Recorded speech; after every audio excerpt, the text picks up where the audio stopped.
I found a shoebox of unopened letters under my dead grandmother's bed. When we finally read them, we discovered she had a secret daughter none of us knew about. My grandmother kept a shoebox under her bed for 43 years. We only found it after she died. Inside were 17 letters, all addressed to her, all from the same person. None of them had ever been opened. It was my cousin Maya who discovered the box while we were cleaning out Grandma Rose's apartment. The rest of us were sorting through closets and arguing over who would take the china cabinet when Maya emerged from the bedroom, dust covering her black funeral dress, holding this battered shoebox tied with string. "Should we open it?" she asked. The room went quiet. We'd been working all morning in that peculiar state of grief-stricken efficiency that follows a funeral, boxing up a lifetime of belongings with too much purpose and not enough thought. Grandma Rose had been 91 when she died, and her apartment was a museum of accumulated decades, costume jewelry in tangled heaps, cookbooks with handwritten notes in the margins, photographs of people whose names we'd never learned. But something about this box made us all stop. My mother, Grandma Rose's daughter, took the box with trembling hands. She untied the string slowly, like she was defusing a bomb. The string itself was old, the kind that left grooves in your fingers, and it fell away in pieces when she pulled. Inside, the letters were arranged by date, oldest to newest. The earliest was postmarked August 1981. The most recent, March 1994. All of them in the same handwriting, all addressed to Rose Castellano at various addresses we recognized from family stories. The apartment in Queens, the house in New Rochelle, the condo in Florida she'd moved to after Grandpa Frank died. All of them were from Thomas Whitmore, a name none of us had ever heard. My Uncle David picked up one of the envelopes, holding it up to the light. "They've never been opened," he said. "Look, the seals are all intact." 43 years of letters, my Uncle James murmured, running his finger along the postmarks.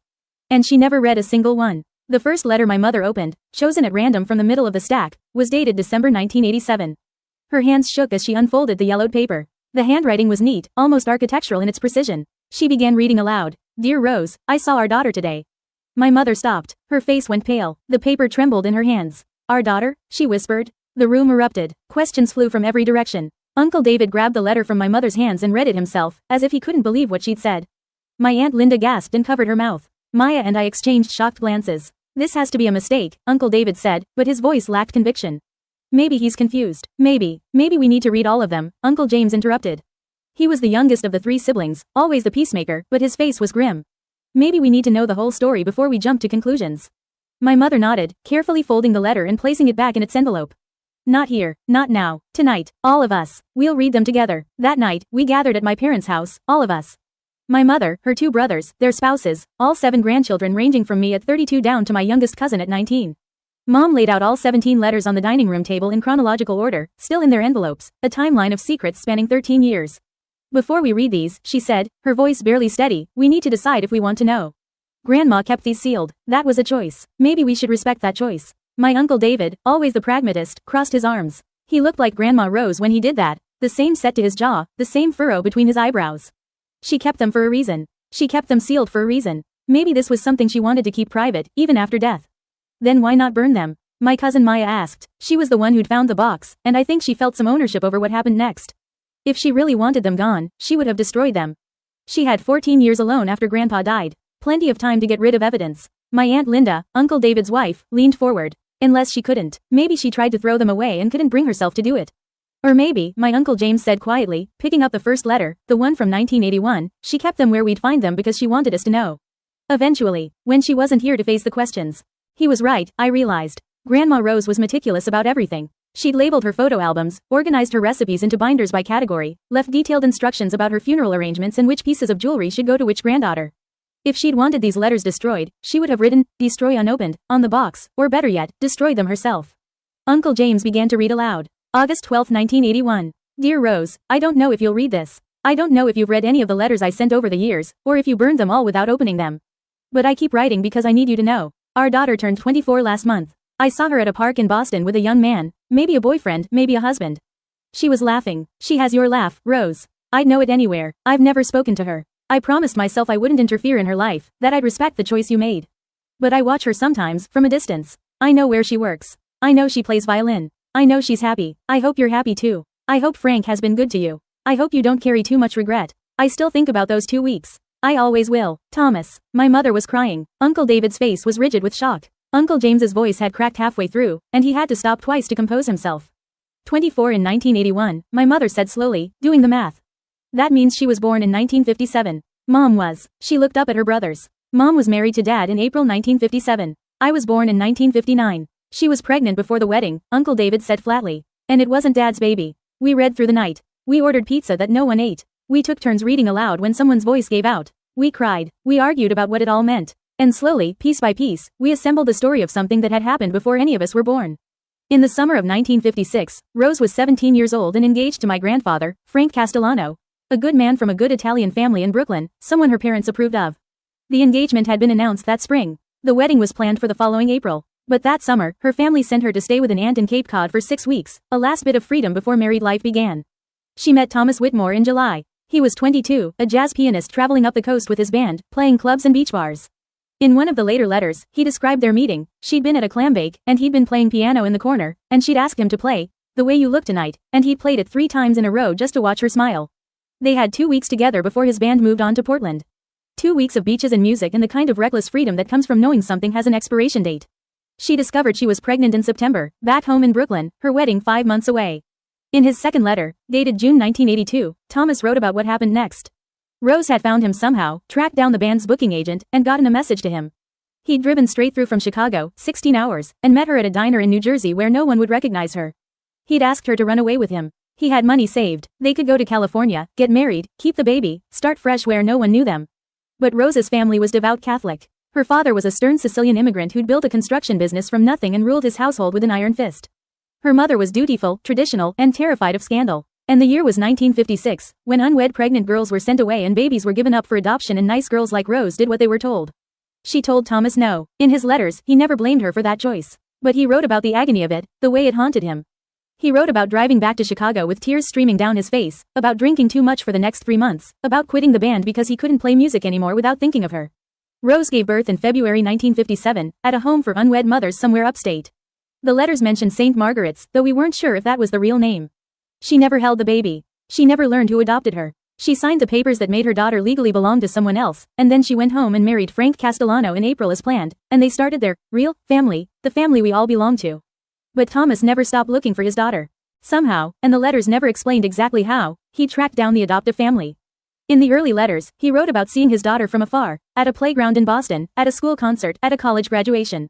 He sent Rose photographs of himself so she could imagine what their daughter might look like. He wrote about her inheriting his height, his dark hair, his long fingers, piano player's hands. He wrote, even though he'd quit performing years earlier. He wrote about his life too. He'd become a piano teacher, working with kids in inner-city Boston. He never married. He never had other children. He wrote that some people are only built for one great love, and Rose had been his, even if he'd only had her for 2 weeks in the summer of 1956. The tone of the letters changed over the years. The early ones, from the 1980s, were longer, more detailed, full of specific memories and observations. He wrote about music, about books, about politics. He wrote about seeing our daughter, he always called her that, graduate from college, get married, have children of her own. Wait, my cousin Maya interrupted when we got to that part. If she had children, that means we have, what, cousins? Second cousins? We all looked at each other, the realization settling over us like snow. We have family we've never met, my mother said quietly. By the 1990s, the letters were shorter, more wistful. Thomas wrote about getting older, about his health failing, about wondering if Rose ever thought of him. He never asked her to write back. He never demanded anything. He just kept writing, year after year, sending his letters into a void. Until the last letter, March 18, 1994. Uncle James read it aloud, and I don't think there was a dry eye in the room. Dear Rose, this will be my last letter. I'm sick, the kind of sick you don't come back from, and I don't have much time left. I want you to know that I'm not afraid. I've had a good life, even if it wasn't the life I dreamed of having with you. I've taught hundreds of students. I've made music. I've watched our daughter grow up, even from a distance, even without her knowing I existed. I've watched her become a beautiful person, kind, talented, happy. You did the right thing, Rose. She had a good life, a better life than I could have given her in 1956. I never married because no one else was ever you. I hope that doesn't make you sad. It doesn't make me sad. Some people get a lifetime with their great love. I got 2 weeks. That's more than a lot of people get, and I'm grateful for it. I loved you then. I love you now. I loved our daughter, even though I never got to meet her, even though she doesn't know I exist. And I hope you found happiness in the life you chose. I hope Frank was good to you. I hope you had children who loved you and grandchildren who made you laugh. I hope you don't carry regret. Be well, Rose. I'll think of you at the end, and I'll think of that summer in Cape Cod, and I'll go grateful for having known you at all. Thomas. We sat in silence after Uncle James finished reading. Someone's phone buzzed in another room, ignored. The pizza boxes sat cold and untouched on the counter. Finally, my mother spoke. We need to find her. Thomas Whitmore died on May 7, 1994. We found his obituary in the Boston Globe archives online, dated May 10. It was short, impersonal. Thomas J. Whitmore, 60, piano teacher, died peacefully. No immediate family. Memorial donations to the Boys and Girls Club of Boston. No immediate family, no one to mourn him except the students he'd taught and the one woman who'd never read his letters. Grandma Rose lived another 23 years after Thomas died, and for 14 of those years, after Grandpa Frank passed in 2003, she lived alone. She'd had plenty of time to destroy those letters. She didn't. She wanted us to find them, my mother said. We were sitting at her kitchen table 3 days after the initial discovery, the letters spread out between us again. She'd been reading and rereading them obsessively, looking for clues. She couldn't tell us herself, but she wanted us to know. Or she couldn't let them go, Uncle David countered. He was still struggling with the revelation, still trying to reconcile the grandmother he'd known with this woman who'd had a secret daughter, a secret love, an entire secret life. Maybe she was just too guilty to throw them away, but too ashamed to tell anyone. Does it matter? I asked. Either way, we know now. And we have a chance to do something with that knowledge. That's when my mother made the decision that changed everything. We're going to find her. Grandma's first daughter, my half-sister, our aunt. She would be 67 years old now, if she's alive. And she deserves to know she was wanted. It wasn't easy. Adoption records from 1957 were sealed tight, especially in New York. We hired 2 private investigators, spent hours on ancestry websites, submitted DNA samples to every genetic testing service we could find. My mother became obsessed, staying up until 3 in the morning following digital paper trails, calling hospitals and adoption agencies, getting doors slammed in her face over and over.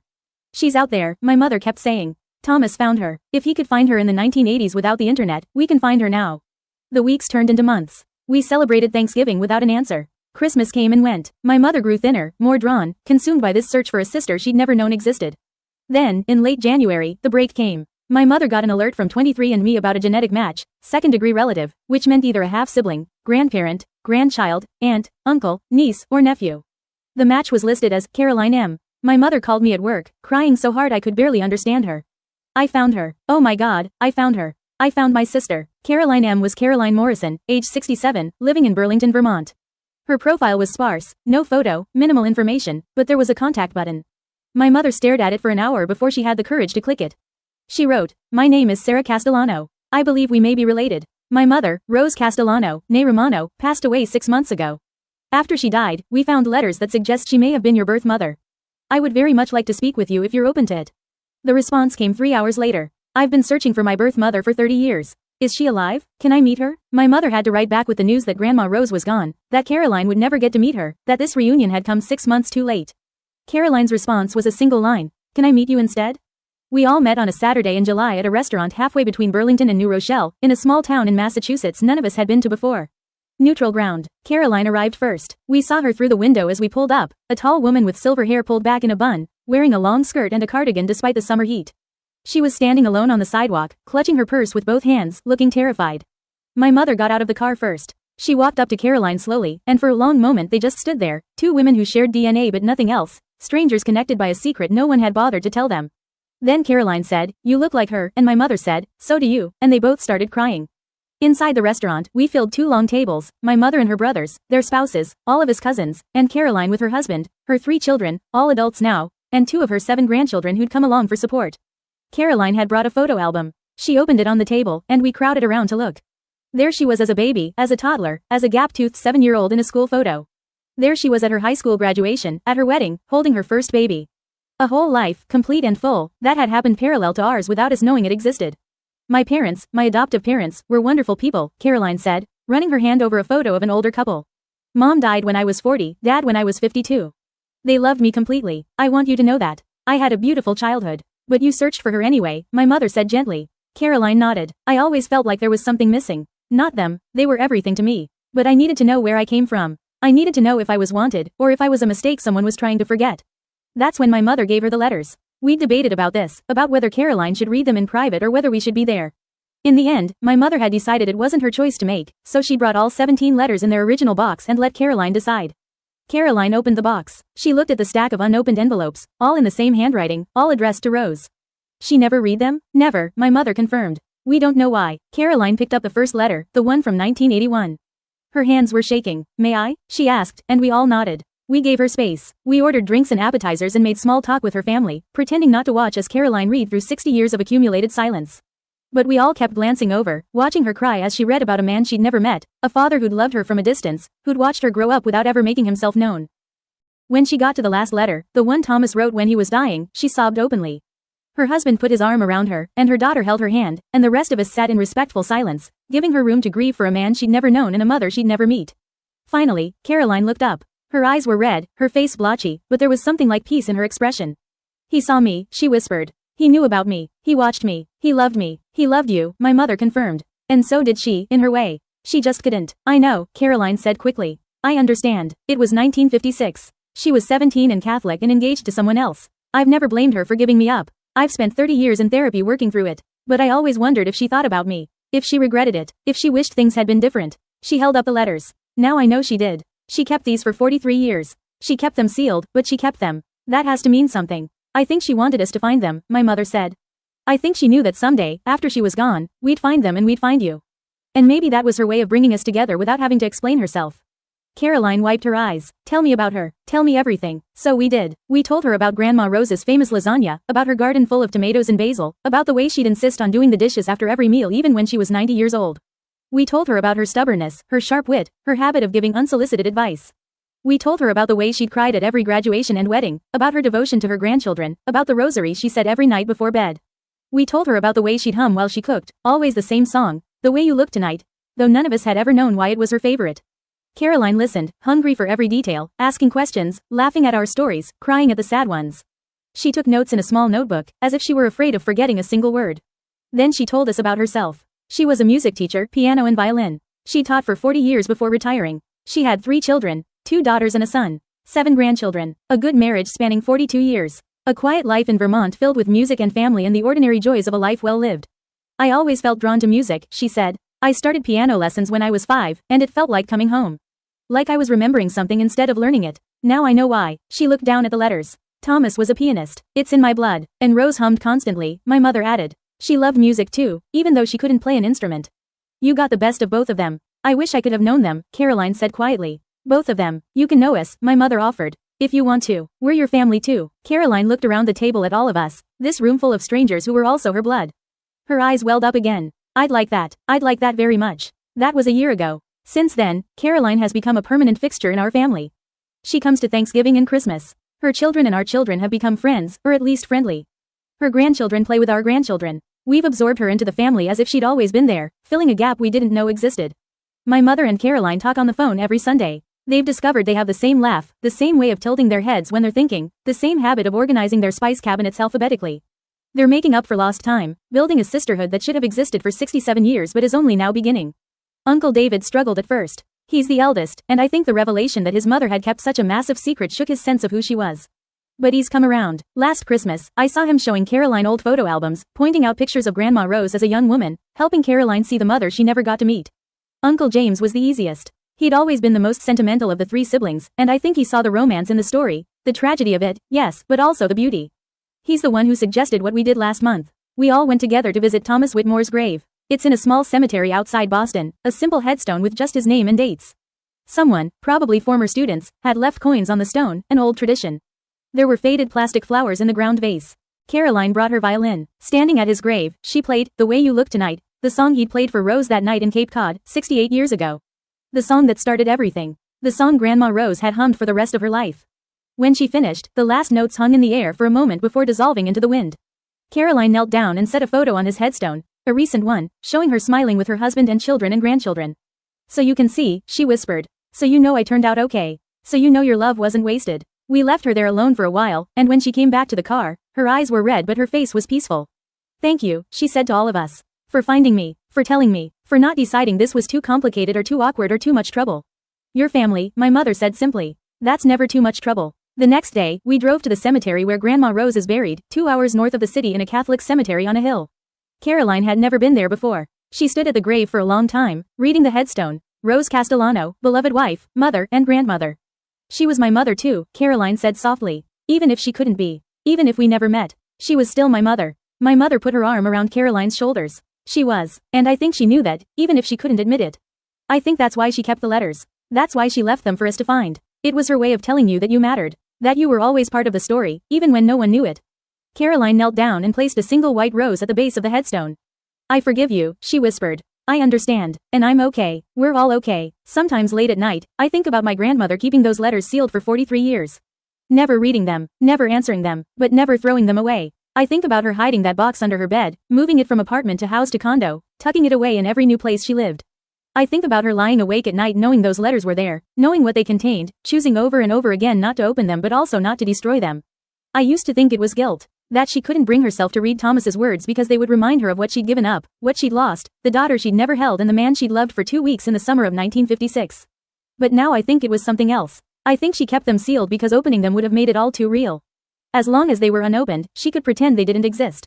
She could live her life with Frank, raise her 3 children, play with her grandchildren, and keep that other life, that shadow life where she'd made different choices, locked away in a box under her bed. But she couldn't destroy them. Because destroying them would have meant erasing Caroline completely, admitting that her first daughter was a mistake to be forgotten. And for all her fear and shame and Catholic guilt, Grandma Rose couldn't do that. So she kept them, sealed but saved, hidden but preserved, and maybe, in her last years, when she was alone and old and facing her own mortality, she thought about that box under her bed and knew that someday we'd find it. Someday her children would clean out her apartment after she died, and they'd find those letters, and they'd read them, and they'd learn the truth. Maybe she was too afraid to tell us herself. Maybe she couldn't face the questions, the judgment, the need to explain a choice she'd made when she was 17 and terrified. But she could leave us the evidence. She could trust us to do what she couldn't, find Caroline and bring her home. My mother has Thomas's letters framed now, all 17 of them, hanging in her hallway.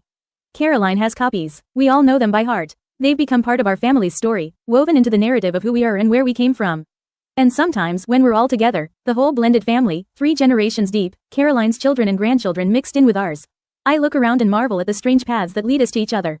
How a secret kept can still tell the truth. How love persists even when it's buried. How families can be broken and reformed and made bigger than anyone planned. Last week, Caroline's youngest granddaughter asked her to teach her piano. I want to learn Grandma Rose's favorite song, she said. She's 6 years old and didn't know Grandma Rose, has only heard stories about her from all of us.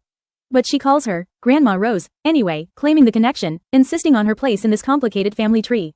So Caroline taught her, The Way You Look Tonight, and when that little girl played it, haltingly, with all the mistakes of a beginner, we all cried. Because in that moment, 3 generations and 68 years collapsed into one.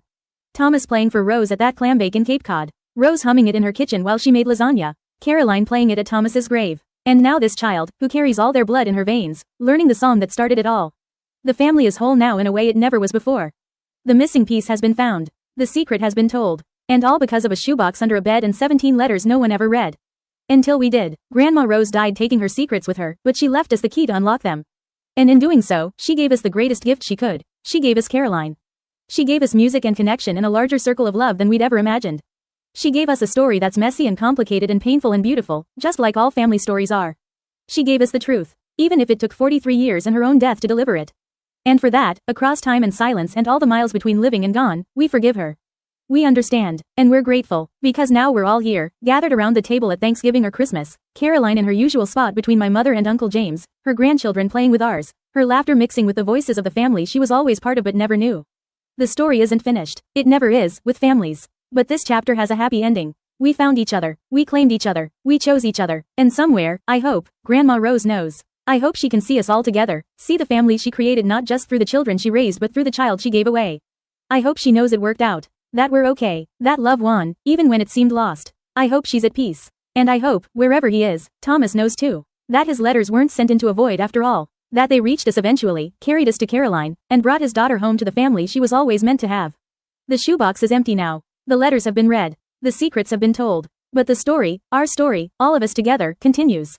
And that's the real ending. Not death or silence or secrets kept. But family, connection, love that persists across time and distance and everything that tries to keep it hidden. That's what Grandma Rose left us, in the end. And that's what we'll carry forward, all of us, together. Subscribe for more stories like this.